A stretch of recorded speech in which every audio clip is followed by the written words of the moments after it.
What's going on, man? Welcome back to the channel. I'm Ron, and today we're going to go over my early season sell high candidates. Now, when you're playing fantasy football, you don't just win by getting the nastiest, the most sexy, the most voluptuous team in those first 5, 10, 15 rounds. You got to follow through, and you got to stay on top of your shit, man. You have to get the good waiver wire ads, the right start sits, and you have to know when to sell your players. So that's what we're going to go into in this video. I'm going to highlight the players that I'd be looking to sell after the first few weeks. And before I get into that, make sure you go down below and subscribe. Right now, as I record this video, we're at 75 subscribers, man. You guys have been showing me a lot of love on these recent videos. The Chark one went crazy. The Antonio Gibson one went crazy. The draft guide one went crazy. Make sure you go down below and you get that draft guide too. It's all free. Trying to really grow this community between me and you, man. I want this to be big. I want this to be a fun community to have. Now, the only way we grow the community is if you go down below and subscribe, but we do have some sell high candidates to get into, so before I waste any more of your time or any more of my time, let's go. I know I'm critical.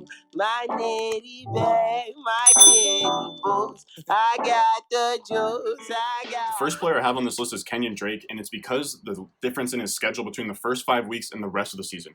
In the first 5 weeks, it's fucking great. Right. He has the easiest schedule according to Warren Sharp, and why the strength of schedule metric is so accurate from Warren Sharp is because it doesn't take last year's win percentage, it takes this year's projected Vegas win total, which is a far more accurate projection of how good the teams that you're playing against actually are. They have the easiest first 5 games, and it's tough against the 49ers, but they followed it up with Washington, Detroit, Carolina, and the Jets. Those are all teams we know are ass. We know that they're a bunch of bums. All those teams are going to be contending for top 5 picks, except for maybe Detroit. I'll give Detroit a slight pass, but most likely all of them are going to be in that 5-11, 7-9 range. These game scripts are going to allow Kenyan Drake and the Cardinals to just sort of run the ball between the tackles, and they're going to have leads in these games. Not huge leads because the Cardinals aren't a crazy good team, but they're not going to be behind. They're not going to be just chucking the football, airing it out.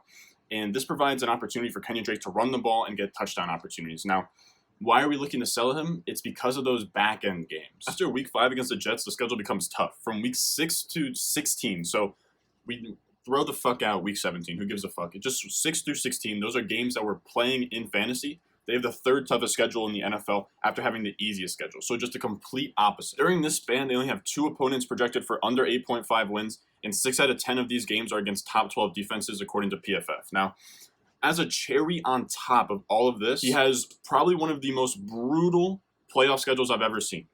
He goes up against the Eagles in the semifinals, a team who has a better win total. They have that crazy defensive line with Fletcher Cox, Derek Barnett. They always have a stout front.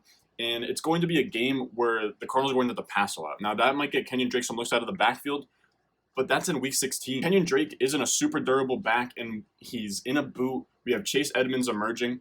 I'm scared about him during that final stretch because he could get hurt. Chase Edmonds could get more of a role. So there's things working against him along with the Philadelphia game in the semifinals. And if you make it to the championship, you're fucked. That's going to be a game that matters. It's a divisional game, and Kenyan Drake is probably going to get shut down that week. Now, you take the bad playoff schedule, the bad midseason schedule, you partner that with Chase Edmonds, Kenyan Drake being in a boot, and what I'd be looking to do as a Kenyan Drake owner is in those first 5 weeks when he has that easy schedule, I'm looking for him to get a boom week, a nice week, and then I'm just going to ship him off. Next up, we have Steffon Diggs, and I got to be honest with you guys, I got Diggs in none of my leagues. Not a single best ball league. I'm in 15-plus best ball leagues, analyst leagues, dynasty leagues, home leagues. I have him nowhere. I don't love the fit. I hate receivers on new teams. I'm not a big Josh Allen guy. I think that he's not a great quarterback. I don't think he's a franchise quarterback. He struggles throwing the deep ball. He's not an accurate quarterback. There's a ton of red flags there. He's fine for fantasy because of his rushing outside, and I think I'm going to get hate for saying that he's not a franchise quarterback, but that's just how I see it. For all those reasons, I'm fading Steffon Diggs. But if you're out there and you drafted Steffon Diggs, no hate for it, but what you need to do is you need to sell him early. You need to sell him early, and for the same reasons we're shipping off Kenyan Drake. He's got a juicy first couple games, and then he's got a shitty back-end schedule. Through those first 7 weeks, Diggs got a nice schedule. He only plays a top defense once, and the rest are ranked outside the top 17. That 17th ranked defense is Kansas City. He's going to have a shootout opportunity. So those first 7 weeks, Diggs is going to be able to prove himself. There's only two of those teams have top 25 quarterbacks according to Pro Football Focus. That's Jalen Ramsey and Byron Jones in the first 2-3 weeks. So in those first 7 weeks, all you need is Diggs is just not suck. Just get a couple of nice weeks, a couple of boom weeks, and then you can ship him. And once you look towards that back end of the schedule, you'll figure out why I'm trying to ship him. It's because weeks 8 through 16, he has the stone cold, shittiest schedule, the hardest schedule. And some might argue, hey, Ron, if it's a tough schedule, he's playing against good teams, it's not going to be shootouts and a lot of pass attempts.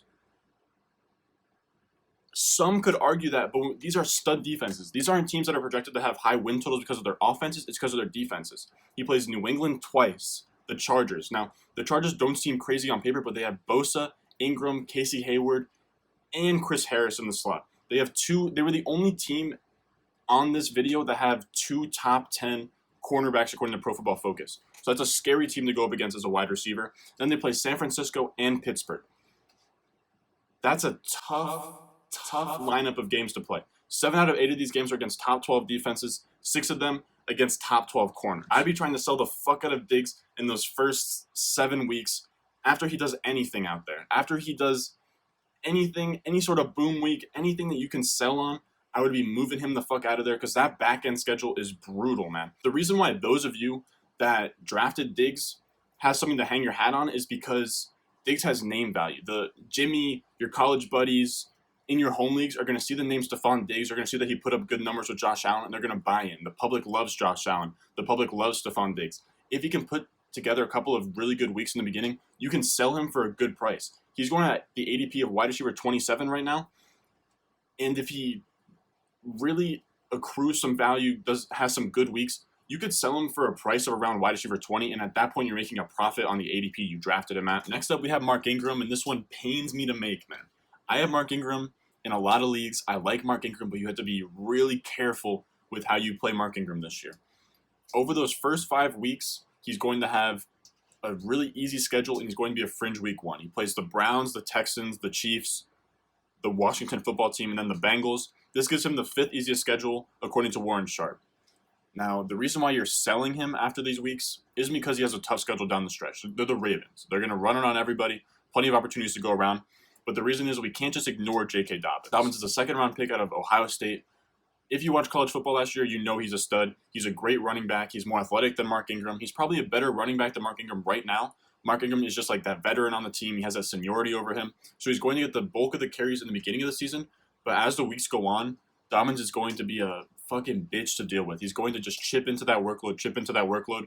And you have to get rid of Mark Ingram before everybody else catches on that J.K. Dobbins is chipping into that workload. Mark Ingram is one of those guys in your leagues that everybody knows. He has that name value, and if he puts up top 15-ish numbers in the beginning of the season, you can flip him for a better running back, a more stable running back who doesn't have J.K. Dobbins up his ass the whole season. Now, the last little bonus player I have is another guy that you can just sell based off name value. It's Desean Jackson, and it's because of those first 3 games. He starts against Washington, the Rams, and the Bengals.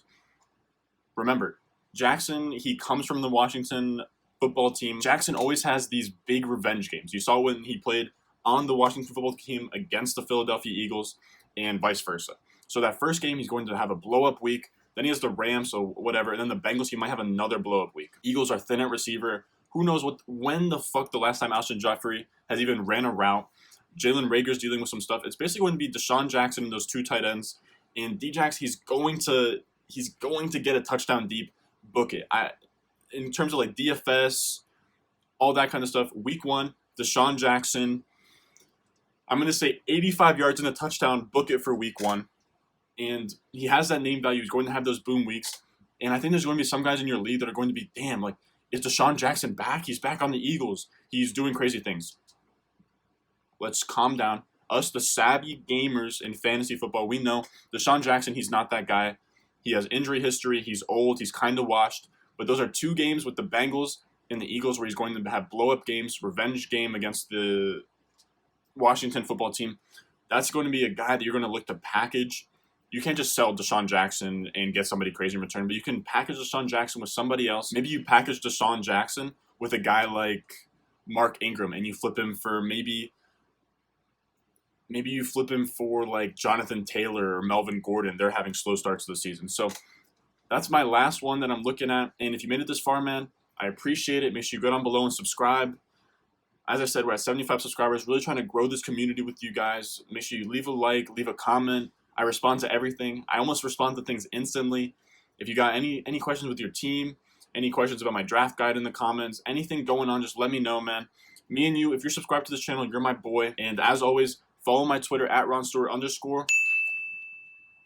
And I'll see you in the next one.